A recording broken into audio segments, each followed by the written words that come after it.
የዚህ መምህራችን ተሞክሯችን እንደሆነ ከዚህ በፊት ባስቀመጥኩት ቪዲዮ በሚቀጥለው ደግሞ የኛ መምህራችን የራሳችን የሆነ ህይወት ሲኖረን የራሳችን የሆነ ህይወት ሳንከላከለው ሳንጠነቀቅበት ያመጣ ነው ወይም ደግሞ ሳንዘለው ወይም ደግሞ ሳንሸሽ ፊት ለፊት የተጋፈጥነው ህይወት ካለ ከዛ ህይወት ተምረን ለሌሎችም ትምህርት እንሆናለን ማለት ነው። ለሌሎችም አስተማሪ እንሆናለን ማለት ነው።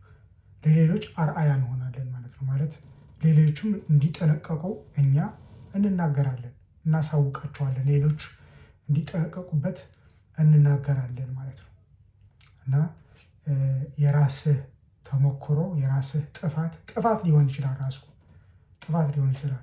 መጽሐፍ ቅዱስ ራሱ የተጻፈው ጥፋትም አለ ያጠፉበትም ቅዱሳን ማለት ነው። ያጠፉበትም አልሸሸጉትም፣ አልደበቁትም አለ ተጽፎ አለ። የጸደቁበትም ተጽፎ አለ። ጽድቅ የሰሩበትም ተጽፎ አለ። ኃጢአት የሰሩትም ተጽፎ አለ ማለት ነው። በዚህ ምክንያት እንረዳለን እኛ ራሳችን ለራሳችን መምህር እንደሆንን እንደምናስተምረው እና መምህር እንደሆንን ያስረዳናል ማለት ነው። ህይወት ራሱ ይነግረናል ማለት ነው። ከጊዜ ወደዚህ እድሜያችን ከፍ እያለ ሲሄድ እየተማርን ነው የምንሄደው እና በድሮ በወጣትነት እድሜያችን ያደረግነው ጥፋት ካደግን በኋላ አናደርገውም፣ መልሰን አናደርገውም፣ እንማርበታለን እና በዚህ ምክንያት ክርስቲያን ደግሞ ምንድን ነው ማለት ነው? ያጠፋውን ጥፋት ንስሐ ገብተው ደግሞ ላለማድረግ ይጠነቀቃል ማለት ነው። በጣም ተግቶ ነቅቶ ይጠብቃል ማለት ነው። እንዳያደርገው እንዳይፈዝና እንዳይደነዝዝና እንዳያደርገው መልሶ ያንን በዛ ሳይክል ውስጥ እንዳይሽከረከር ማለት ነው። እንዲጠነቀቅ ይጸልያል ማለት ነው። ተግቶ ነቅቶ ይጸልያል ማለት ነው እና ይሄ የዋነኛው ለክርስቲያኖች መለያ መንገድ ነው። የክርስቲያኖች መለያ መንገድ ያጠፋውን ጥፋት መልሶ እንዳያጠፋ ነው።